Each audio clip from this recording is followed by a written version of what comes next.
Welcome back, my name's Guy, and this is the fourth video of a series I'm doing of building a round table.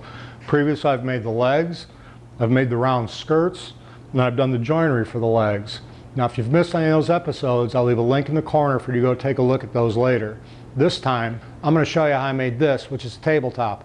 It's still not complete yet, there's still a lot of work to do to it, but it's got a plywood substrate, there's a cherry crotch veneer that's cut into 12 segments in pie shaped 30-degree angles, and it kind of radiates out from the center. It's a very cool look. There's also a curly maple border that runs around it.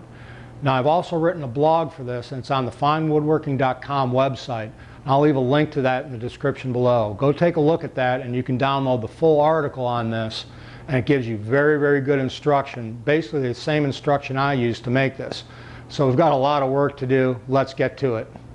Now in the first video of the series I mentioned I'd be doing a sunburst pattern on here. Basically what that means is it's going to start at the center and radiate out and kind of like a sunburst. So there's going to be 12 segments to this. It's all going to be cut out of that flitch veneer, which has 12 pieces. I'm just going to show you the front piece right here, piece number 1. Now to get that pattern, what I did was, or choose that pattern, what I did was I took these mirrors that are kind of taped together and placed it around the veneer in different spots. I actually played with it for about an hour and a half, I think, one night, until I figured out exactly what I wanted to do. I set up my camera here, and this is by no means a professional level camera, and I've got a position. I hope you can see what the design is going to look like. There's a kind of like a star shape in the center, and then plenty of the crotch figure going out to the edge. Well, if you're wondering what this is a jig to help me cut those 30-degree wedges I need. So I've got 360 degrees divided by 12 is 30 degrees. This is just an extra piece on here to help guide my veneer saw, and I've also put a piece of sandpaper underneath here to help hold it down. Now I've got those pieces all aligned where I think they should be and where I hope they should be. I'm going to take this, that sandpaper, like I said in the bottom, is just going to help prevent this from slipping on me. I need to release this bottom piece because I'm only going to use the bottom. I just need to cut through all 12 layers of this. This cuts on the pull stroke, and you just want to start really, really gently.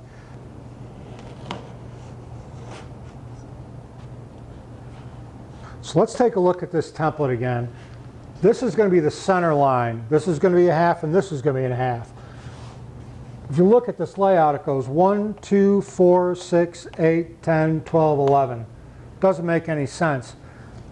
If you just took these pieces and cut them and just laid them out as they were cut in that number, the grain match on the edges wouldn't be right with the book matching. This being the center line, pieces 5, 7, actually 5, 6, 7, and 8, I need to keep these oversized. So on my stack of veneer, before I start cutting it, I'm going to take sheets 5, 6, 7, and 8 and put them on the bottom. Now I've got those pieces on the back. I want to cut on the left side first because I want to make sure that the point is at the start of my cut.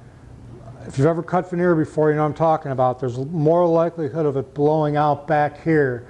And when I get to the second cut, that tip is going to be very, very fragile. So actually I want to make this cut first, but I don't want to use the jig like this. Actually what I want to do is I want to flip it upside down. Now I've carried over the mark for that first cut to the other side. It's on the right side, but it's actually on the left side if you're looking at it from the other way. So I'm just going to take my template here. Again, slow and easy. Now that I've got that side cut off, I need to flip these over, and I'm going to remove 5, 6, 7, and 8 from the bottom because I need to keep those long. So now I need to do the same thing here and just cut this. Like I said, slow going, just like any time when you're using a saw, you want to let the saw do the work. So there's my 8 segments anyways, all cut at 30 degrees, and we're ready to lay this out on the template. So the next thing I need to do is I need to start work on getting this all taped up. I've got this flipped upside down, so this is the face that's going to get glued to the substrate. I need to start taping these together from the bottom first. Tape those together so they're fairly tight. And when I get done going all the way around with this, what I'll do is I'll flip it over and then I'll put veneer tape on the face of the piece. Well, I've got the first half taped together on the bottom. I'm going to flip it over. Seams look nice and tight. It meets at the center. Everything looks good. So I just need to get the second half taped up the same way. So after I got the other half taped up with masking tape, I folded them together with the tape facing the inside. After all that, I got it lined up. This took me probably about 20 minutes to get lined up properly. I've got this straight. It's going to this point right here. These are even underneath. And I'm just going to take this piece of walnut here that it's freshly jointed, so I know I have a perfectly square face. I'm just going to line this up on the template, and then I'm just going to take my veneer saw and cut both of these together at the same time. Alright, so I've got that edge cut, and then we'll take this all apart here and see how well I did matching those up. So I got the seam done and I'm pretty happy with it. However, I really buggered up the center. Now I don't know there's no way to really fix this with little pieces, so I've got to decide whether I'm going to use the Plan B veneer, which I really don't want to do because I really like this pattern, or figure out how to use this as a, a design element at the top. I'm going to think about that for a little bit. Okay, I fixed it, and I did this off camera. It's basically the exact same process I used before. If you remember, I said there's going to be a 2-inch border that goes all the way around here. So I was thinking about it for a while. I was like, okay, I'll just cut the wedges a little bit smaller and I'll lose a little bit of width on this field. No problem once I did that, and I was extremely careful with the points of these wedges this time, and I didn't break any. So I didn't have to go to the Plan B veneer. So I'm pretty happy about that. Now I'm going to start actually putting the paper veneer tape on the face of this. I've tore off a bunch of these, which is veneer tape, which is very thin tape. And I'm going to start with one of these seams and just pull that together. And like that. There's a lot of seams here. I'll probably put 3 or 4 crosswise on each piece. Well, I got all the veneer tape on, and I'm going to let this sit for, I don't know, maybe 10 to 20 minutes or so. I want this to completely dry. Then I'll flip it over and carefully remove the blue tape, and then it's on to veneering the piece to the substrate itself. Well, here's some backer veneer that I've put on the substrate, and I've taped it on. This is a cold press adhesive. It's like PVA.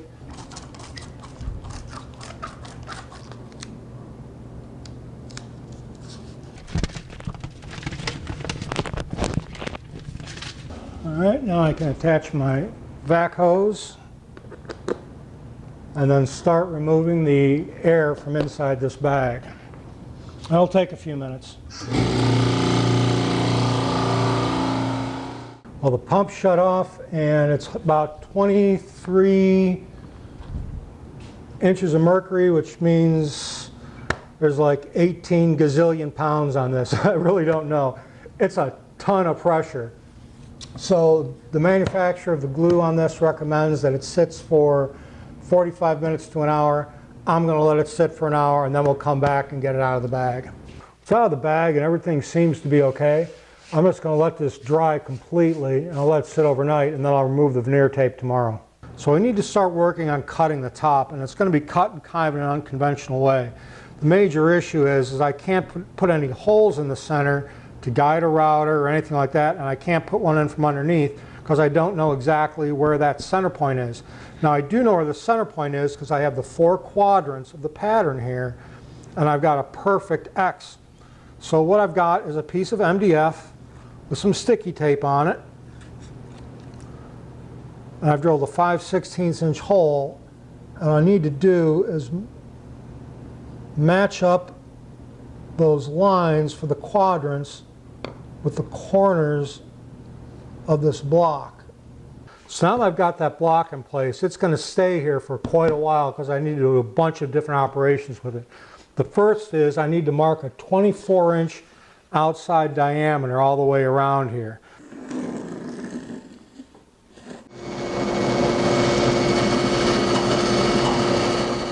So I've got the top clamp down to my table and I've put a dowel in the centering hole right here. Now I've got my circle cutting jig and there's a hole in here underneath that's going to fit on top of, and that's going to give me my pivot point. Now I'm going to be doing a climb cut on this.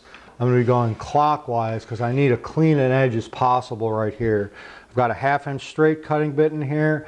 I'm just going to go ahead and make one pass and then keep doing passes till I go 2 inches all the way around.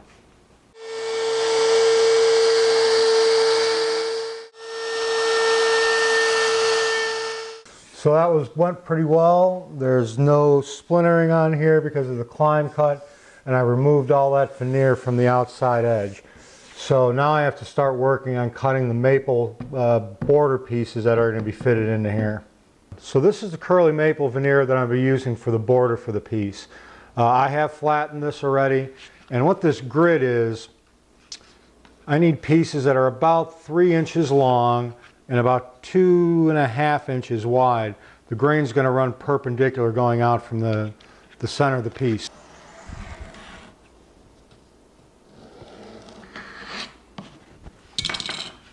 So I'm just going to keep going down this until I have all these cut off. All right, so I'm going to take these pieces, I'm going to put them in a stack, I'm going to tape them together, and then I'm going to go over to my bandsaw and I'm going to cut those curves, which is the same curve as this right here.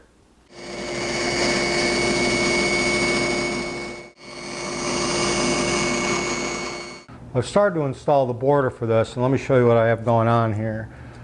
What I need to do first, this is a piece I cut before, and I'll show you how I cut this a little bit later. But that goes in there like that and gets butted up tight against there, and I'm going to hold it down with a piece of tape. Now that I've got that piece laid down, I need to put 3 more down. I'm doing this in sections of 4. I'd like to use my vacuum press, but you really can't because the curve and trying to get everything in there, it's just not going to happen. So I want to put this piece up there into that curve so it doesn't overlap. I want to make sure it overlaps this first piece. Then I'll take a piece of tape, hold it down right there like that. Now I'm going to take a piece of MDF. Now these are the lines or the seams for the radial pieces that are in the field of here. So I don't want this seam to be off this way or off this way. I want to try to match that as close as possible, but I'm not going to start measuring stuff because it's going to be impossible. So I just want to line that up in the center as much as I can. Very lightly score it. And then just keep going until I cut away the first layer. Now, there's going to come a point in time where you know you've cut through the first layer because it pretty much breaks free. I'm going to remove this piece, get it out of the way, and then work on the piece underneath and make sure I get that cut. I'm going to do the same thing here. I'm going to take a piece of tape. Now that I've got that second piece down, I need to add 2 more pieces to this, and then I'll show you how I finished this one section. Well, I just got finished fitting the 5th piece. This is actually going to be the starter piece for the next row like I showed you here. So I'm just going to pull that up and set that aside over here. I want to make sure that I don't get any glue squeeze out right here along this edge. So I'm going to take another piece of blue tape. Make sure you have plenty of blue tape before you start this. And I'm just going to put it right where that glue line is. Now that I've got that done, I can start peeling this piece off. And I just want to lift the whole piece up. I don't want to flip it or anything else. I'm just going to slide this whole piece. I don't want to bend it or anything else. I want to make sure it stays flat. So now that I have this piece off, I need to mask this edge off too. Now I know where my glue is going to go.